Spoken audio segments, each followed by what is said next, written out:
आपने एक अध्यापक के रूप में अपनी भूमिका दी। हमारे समाज के एक बुजुर्ग कार्यकर्ता के रूप में है हिंदानंद, जो अध्यापक के रूप में जाने जाते हैं, एक अध्यापक के रूप में अपनी गरिमा प्रस्तुत करते हैं। इसी कारण से वो राजनीति में कदम रखते ही, पहले तो वो अध्यापक थे, उसके बाद में जैसे ही उन्होंने राजनीति में कदम रखा तो उनके सामने निर्वोधक अर्थात कोई सामने खड़ा नहीं हुआ, सरपंच के रूप में एक निर्वोधक चुने गए। वो उनके संस्कार है, उनके बाहर बुजुर्ग समाज में बैठने के संस्कार है, वही अपने पास होने चाहिए। मैं आगे की कड़ी में श्रीमान भगाराम जी खिरोड़ी जहाँ कर श्रीमान भगाराम जी खिरोड़ी राणा ट्राइबल सेना के अध्यक्ष से निवेदन करना चाहूंगा कि आप लोग धीरे धीरे बिखरते जा रहे हैं तो उनको संबोधन प्रस्तुत कराने अपने 2 शब्द कहे। ये भगाराम जी खिरोड़ी एक नशा मुक्ति आंदोलन के रूप में अपनी गरिमा निभाते हैं और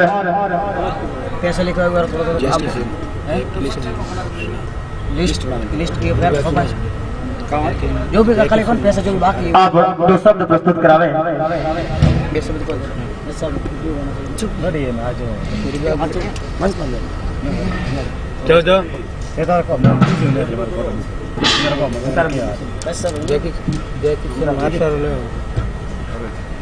देखिए भगाराम जी कह रहे हैं कि मैं पढ़ा लिखा नहीं, भाई तमाम भाइयों से माफी चाहूंगा कि मैं मंच पे बोलने के लिए मेरा गर्व महसूस। और आगे की कड़ी में मैं श्रीमान हिंदाराम जी से निवेदन करना चाहूंगा कि आप 2 शब्द प्रस्तुत करावे। जय किशन जी, अध्यापक साहब आप मंच पर विराजमान होवे। जय किशन जी।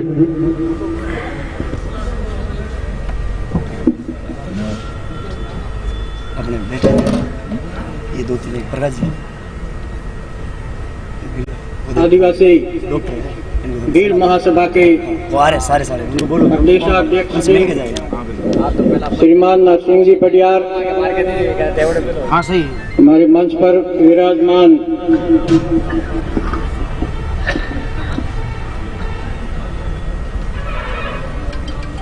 डॉक्टर साहब शमशेर अली जी,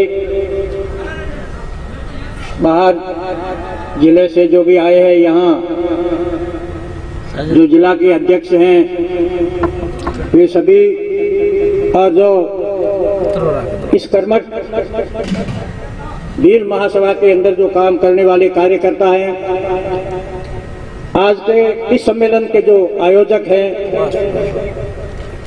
वे सभी, और मेरे बुजुर्ग भाइयों और आज की युवा पीढ़ी, मेरे से पूर्व बहुत सारे वक्ताओं ने बहुत सारी बातें अपने अपने तौर तरीकों से कही है। शायद उन बातों को इन्होंने विशेषकर वचनाराम जी ने हमारे भील समाज के अंदर जो कुरीतियां हैं, भील समाज को किस तरह से ऊपर उठना है, हमें क्या करना है, क्या नहीं करना चाहिए, इन तमाम बातों का इन्होंने विश्लेषण किया है। एक एक बात को खोल करके आप लोगों के सामने रखी है कि हमें नैतिक रूप से जिम्मेदार होना होगा। अगर हमें हमारे समाज को मजबूत बनाना है, अगर हमारे समाज के अंदर एकता लानी है, तो इन सभी के लिए ये जरूरी है कि इन बातों का श्री गणेश हम खुद से हो।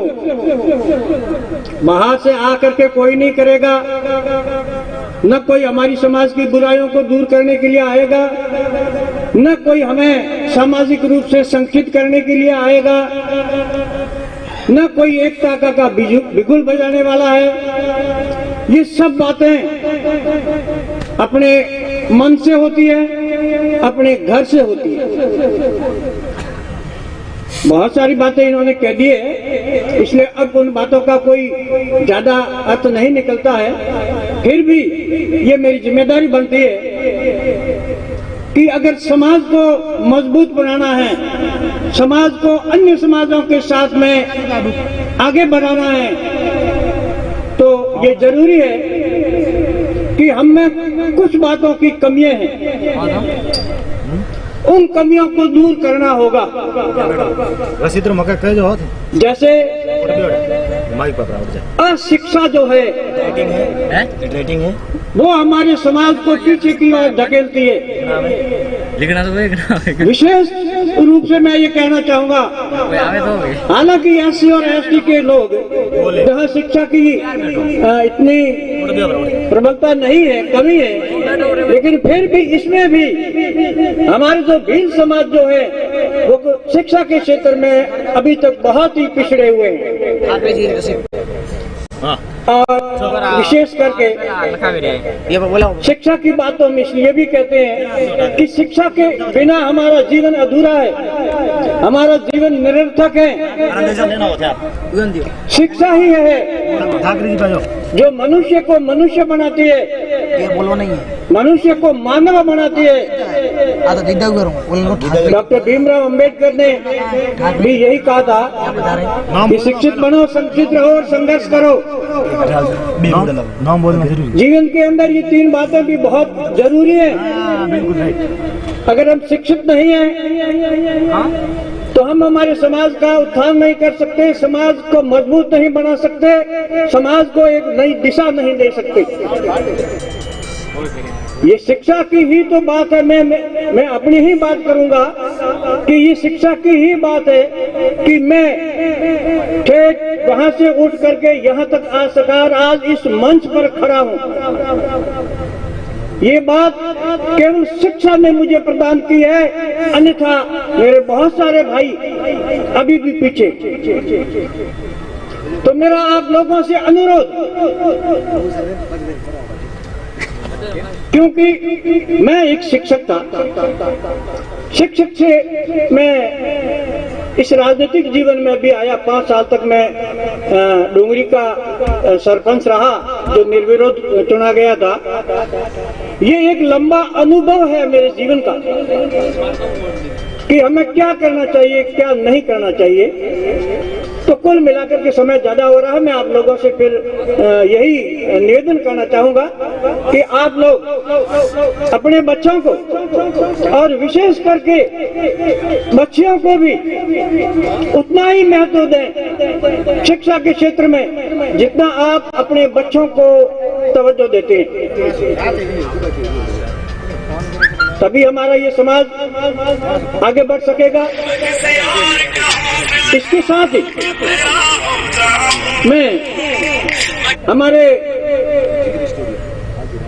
प्रदेशाध्यक्ष जी, अखिल भारतीय प्रदेशाध्यक्ष जी हो या विराजमान है, तो कोई आपका और मेरा तो काफी टोली दामन का साथ रहा है, काफी लंबे समय से भी रहा है, क्योंकि मैं भी यहाँ सांचौर का अध्यक्ष रह चुका हूँ। अब इसमें कोई कौन है? शायद ये आपको किसी को इतना को ज्ञान होगा या नहीं होगा। 5 बजे आऊँ ऑफिस। 8। मैं ये कहना चाहता हूँ कि अगर हमारे समाज, भील समाज को आगे बढ़ाना है, अगर मजबूती देना है, तो इन समाज की जो कुछ ऐसी बातें हैं उनको कुछ आपको तवज्जो देनी होगी, उन बातों को आपको सुनना होगा। हालांकि मैं ऐसी कोई राजनीतिक बात अभी नहीं कहूंगा, क्योंकि हमारे प्रदेश अध्यक्ष जी मेरी बात को भांप गए हैं और समझ भी गए हैं। तो मैं ये बात जरूर कहना चाहूंगा, क्योंकि जब हम आपके साथ हैं, आप हमारे आगे हैं, भला कौन रोक सकता है। जहां कहीं भी ऐसा आपको जरूरत पड़े समाज की समस्याओं को उठाने की, आप कंधा से कंधा मिला करके बात करें और आगे बढ़ें। हम आपके साथ में, हर की साथ में रहेंगे। आप दबे नहीं, किसी भी राजनीति से भी, किसी समाज से भी या और कोई बात से भी, तब जाकर के हमारा समाज ये जान सकेगा कि वास्तव में हमारे प्रदेशाध्यक्ष जी बहुत बड़े मजबूत और कर्मठ व्यक्ति हैं, और इस तरह से हम हमारे समाज को भी मजबूती प्रदान कर सकेंगे। बहुत सारी बातें हैं, अभी समय की कमी है, बहुत सारे लोग भी यहाँ और भी कहने वाले होंगे। अंत में मैं आप सभी लोगों को धन्यवाद देना चाहूंगा जो आप लोग सर्दी के इस मौसम में अपना समय निकाल करके यहाँ आए हैं, यहाँ बैठे हैं और जिन जिन लोगों ने अपने उद्बोधन कहा है उनको आप लोगों ने आराम से सुना है। इसके लिए आप सभी लोगों को धन्यवाद। जय जोहार, जय भीम।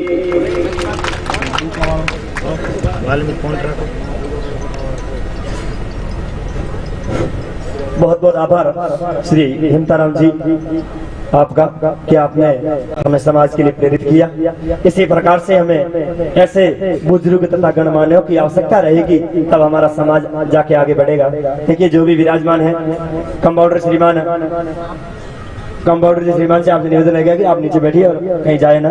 देखिए हमने राणा ट्राइबल सेना की तरफ से, हमारे समाज की तरफ से एक मूर्ति की व्यवस्था कराई थी और एक मंदिर की भी बात उठाई थी, लेकिन यहाँ पर हमें हमारे बुजुर्गों की तरफ से ये सुनने को मिला कि पंचक होने के कारण हम मंदिर की व्यवस्था नहीं कर सकते। मैं श्रीमान अध्यक्ष साहब नरसिंह साहब से निवेदन करना चाहूंगा कि आप बैठ के एक मंदिर की व्यवस्था हमारे लिए करवाने की कोशिश करावे तथा इस एमएलए कोटे से हमारे पिछले कई सालों से यहाँ पे जीवाराम तथा जो भी हमारे आगे के एमएलए बने थे उनकी तरफ से एक एक सभा भवन की व्यवस्था हुई।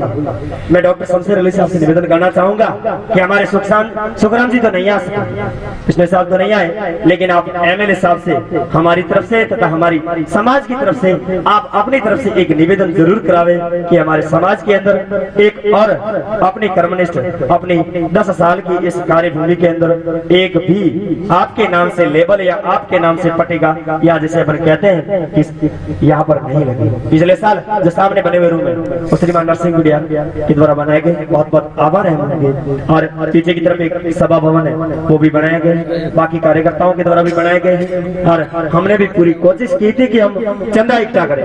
एक व्यक्ति के रूप में यहाँ पे भी एक व्यक्ति बैठे थे, वो चंदे की रसीदें लेके बैठे, वो भी लिख रहे हैं। अगर आज कोई व्यक्ति तो ऐसे व्यक्ति जिन्होंने चंदा नहीं दिया था और आज अगर कोई इस महासम्मेलन के नाम से चंदा लेना चाहता है तो वो रसीद लेके अभी एक व्यक्ति यहाँ बैठे थे, आप यहाँ पर विराजमान हुए प्रकाश जी जो हमारे व्यवस्थापक है, आप यहाँ पर रसीद फाड़ सकते हैं, बैठ के आप रसीद कटवा सकते हैं। आपका बहुत बहुत आभार है तथा सभी व्यक्तियों से निवेदन है कि आप प्रसाद लेके जावे। हमने पंचकों के अंदर कहा जाता है कि मुहूर्त जब तक न हो किसी चीज का तो हम किसी चीज की प्रारंभ नहीं करते, लेकिन साथियों अपने ये ज्ञान की सबसे बड़ी कमी होती है कि हम मुहूर्त का इंतजार करते हैं। और हमारे समाज के अंदर 2100 रुपए श्रीमान कमलेश कुमार की तरफ से साकर, बगाराम जी राजाराम जी खेवड़ी की तरफ से 5000 रुपए तथा बहुमूल्य समय भी दिया। श्रवण जी रामाराम जी सभा जी जिन्होंने 5000 रुपए, जवाराम जी गोबाराम जी 2500 रुपए, बागराम जी हेमूराम जी 5000 रुपए और संगू भाई कोटाराम जी सागर की तरफ से। और ऐसे खूब सारे व्यक्तियों के नाम हैं जो आगे की कड़ियों में अपन लेते रहेंगे। और मैं इसी के साथ इस सम्मेलन की तो एंडिंग बाद में करूंगा, समापन समारोह की घोषणा अभी नहीं कर सकता, लेकिन इससे पहले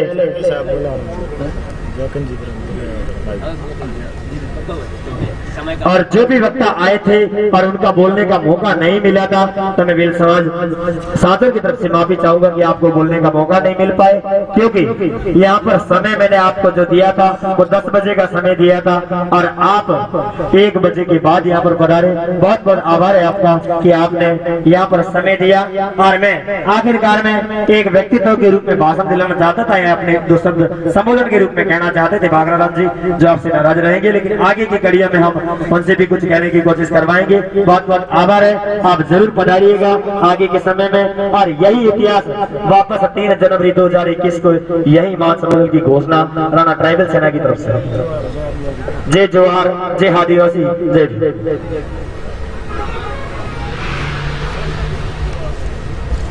भैया ये थोड़ा सा नहीं रहा, थोड़ा कापी दीजिए मैडम। एक काम करो, एक व्यक्ति को देके बिठा तो वहाँ। हाँ नहीं वो अध्यक्ष तो राजन बोल देना, एक रिकॉर्ड कर चालू रख, बोल दो क्या कहना क्या है। બનાસકાંઠા ગુજરાતમાં આપણા ભીલ સમાજના પ્રથમ એક ડોક્ટર અમારા જિલ્લા માટે બહુ ગૌરવની વાત છે એવા ડોક્ટર રાજસિંહ ડી પરમાર કે પોતે અહીંયા દિયોદર ખાતે અહીંયા 5 તારીખે એમનું દવાખાનાનું ઓપનિંગ છે, તો સર્વે રાજસ્થાનના બિરાદરોને અમારું ખૂબ ખૂબ હાર્દિક હૃદયપૂર્વક અમે નિમંત્રણ આપવા માટે પણ આવ્યા છીએ અને અમે ખૂબ આભાર અમારી જાતને ધન્ય માની છે કે અહીંયા આજે રાજસ્થાન આદિવાસી એકતા મહાસંમેલનમાં અમને જે ઉપસ્થિત રહેવા માટે જે આમંત્રણ મળ્યું એ આપના આમંત્રણને માન આપી અને અમે અહીંયા આવ્યા ત્યાં અમારે બી થોડી કહેવાની બે શબ્દો કહેવાની વખત હતો, પરંતુ સમયના અભાવે અમને મળ્યો નથી. એ બધાનો અમને કોઈ એવું દુઃખ નથી, બહુ આનંદની વાત છે કે આ રીતે જો આપણે હંમેશા માટે જો આગળ આપણો સંદેશો જો વિસાવીશું તો 100% આપણે એકતા થશે. એટલે વિનંતી છે કે અમે અહીંયા આપણા ડોક્ટર સાહેબને જે આમંત્રણ આપ્યું છે એ આપણે અહીંયા 5 તારીખ છે અને એનો લાભ લેજો. ગુજરાત અને રાજસ્થાન આપણા બહુ પડોશમાં છે.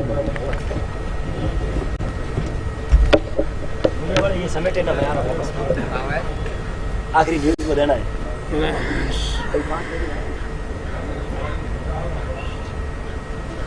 डार्क कर डार्क डार्क ऊपर जो बड़े हो रहा बराबर थोड़ा सही करो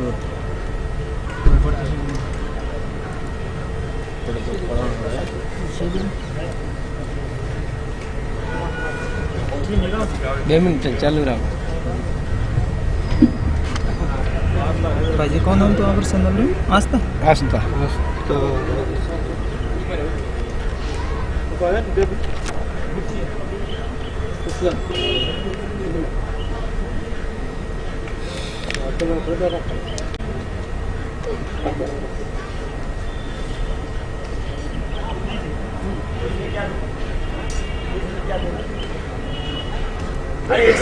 न्यूज देनी है पूरा दिन पूछ तो न्यूज कौन लानी है तो अभी वीडियो पड़ा है आदमी ठीक कर रहे हैं, ठीक कर रहे हैं, भास्कर वाला लेके गया वो फोटो लेने मेरे को बोले कब आ रहे हैं? ये यहाँ पे लगे हाँ मंच के यहाँ पे खड़े वो लेके गया उसको बंद करो बोले हाँ लोग तो भक्ति फोटो तो पाड़ो आप